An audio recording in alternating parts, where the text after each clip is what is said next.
WNBF Italy are doing a pro bodybuilding show, but they're doing a pro bodybuilding classic.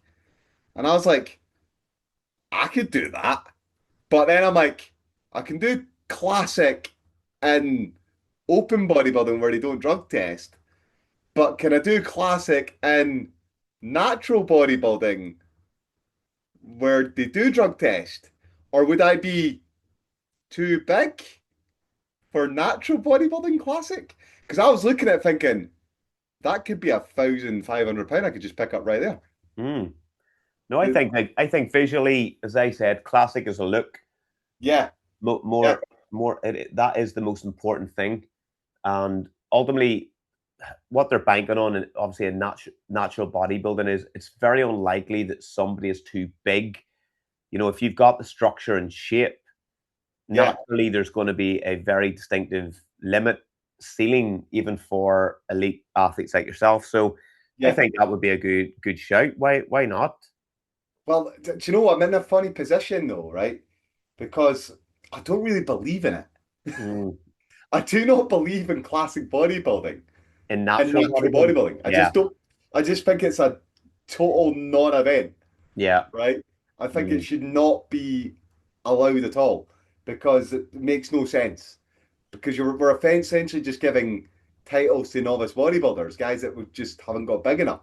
Yeah. But imagine I go and do, but then I'm in open bodybuilding and guys are like, maybe you should do classic. I'm like, well, that's how I feel about it. So I don't think I should do it. But imagine I go and do pro classic bodybuilding and I'm like, oh, you're too big. Yeah. So like what? So you think I'm too classic for open, but I'm too big for classic? Classic. Yeah. Like Yeah. this is the crazy scenario.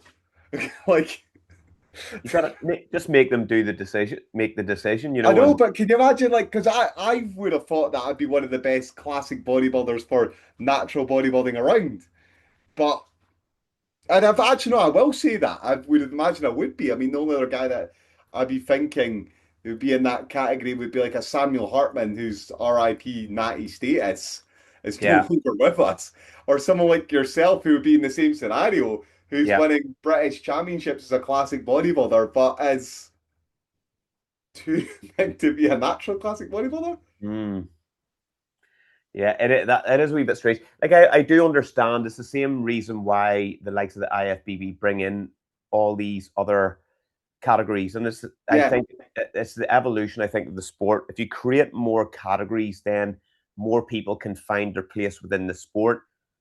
Whenever you know that if it's bodybuilding, and so we talked about this actually in terms of what is classic bodybuilding. yeah, yeah, for Or sure. And you had a great analogy of it. Go tell us the car analogy. yeah, so I said, like, you had actually said you don't think uh I can't remember I exactly what you liked what I said was I liked it when they had the height for weight ratio. And the reason I like the height for weight ratio that they have at IFBB is because it's just fit into the class and then who's the best in the class. said. Yeah, Yeah. But as soon as you remove the height for weight cap, what ends up happening is you just get guys that are just bodybuilders entering the class. yeah, And then I give you another analogy of like, you can't tell me that Franco Columbo, Boyer Coe, Tom Platz, that these guys who are in the classic bodybuilding era are not classic bodybuilders because by definition they are competing in the golden age. But this is often a conversation about semantics and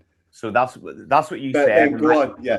that's what you said, and that's my response to that was not all old cars are what we would perceive to be classic cars, Yeah. even though they might be from the classic era. There's going to be cars that are hideous. It's not the Oh era. yeah, yeah, yeah, for For me, sure. it's not necessarily the era that defines classic bodybuilding. It is the look of some of those people from that era that have that classic structure, classic shape, small Mm. waist, wider clavicles, generally smaller in stature, but proportionate, nice balance of condition, and then presentation being absolutely key. Yeah. And I think like even in natural bodybuilding, there is some natural bodybuilders that if they go into the open class, they don't have the capacity to pack on that amount of density and muscle tissue genetically to fit into the open class, and they're going to get beat. by guys with just more accumulated muscle. So the classic bodybuilding, even in natural bodybuilding, I think gives them a category where they could probably fit into a little bit better. See, I push back on that, right? And the reason I push back on that is I don't think bodybuilding should be an inclusive sport. I don't think it should ever be about inclusivity. I think it is an exclusive sport. It is who's the best. And Yeah, if you can't pack on the muscle mass, I'm like, look, we can only have one winner. I can't invent categories for you. but That's just, but we are but inventing but categories for you. bodybuilding is no longer a niche sport. Now it's a business, and a Oh, lot it's of always a business. It's always a business.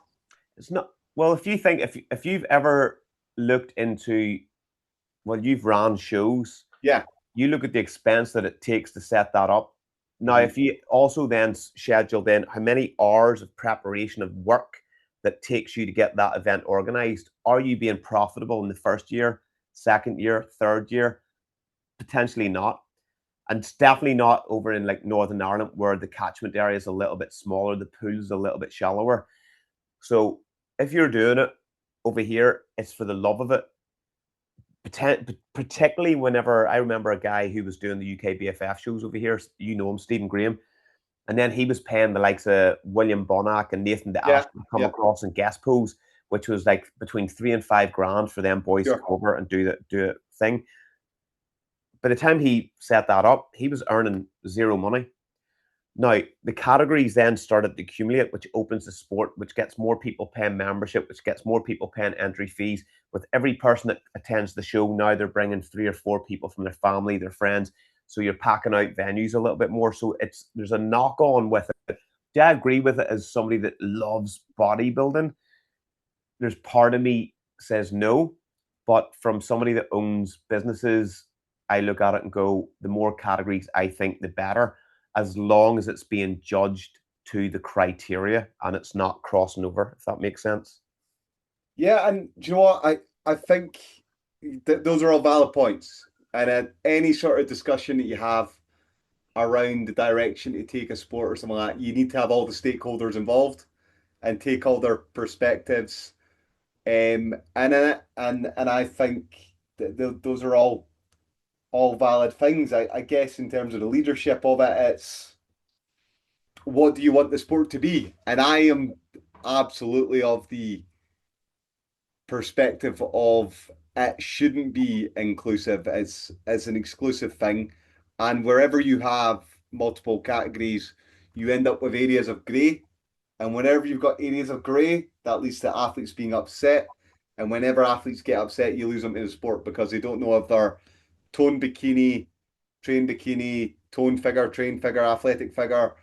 Some shows are this, some shows are that, and that is all to do with that ambiguity between the divisions and stuff like that. And like I understand why people put on different classes and everything like that, but this is a conversation I suppose we could. In fact, you know what? We could have this for the full podcast Yeah, quite easily, yeah. having run shows. But yeah, I get why people put on multiple divisions and do all that sort of stuff from there. But it's an interesting thing. I don't know if I'd go over to Italy and do it or not. Like, because Well, I've got I a feel like couple. I'd be trolling. Yeah, I have a couple of clients that are going to compete in the amateurs at the Italy show. I think it's the same one with Oh, the really? Yeah, yeah. I think is it October? Is it September or October? Uh, I think it's October. Yeah, Yeah, I think it's the start of it's October. definitely October. Because one of the clients, he's trying to get his visa and stuff sorted out. So he's hoping to be able to make his way over there as well. And so he's yeah. Hopefully we'll find out soon whether he can actually get in there too. Yeah, in any case, it's an interesting sort of problem. It throws up. Should you do it? Should you not do it? I don't know. And obviously, you back yourself Yeah. from there. Um, should we go into any sort of questions or anything like that you might potentially have then? Because I know you've got some kind of lined up. I think we've had some good discussions about the prep, different perspectives on things. Guys, if you want us to talk about anything in particular bodybuilding related, then throw it our way. And obviously, I've ran and promoted shows, so I know that business inside out as well. So if you want me to talk about that in more detail sometime, then throw them our way Yeah. with questions. Right, go on So then, James. What are you hitting us with?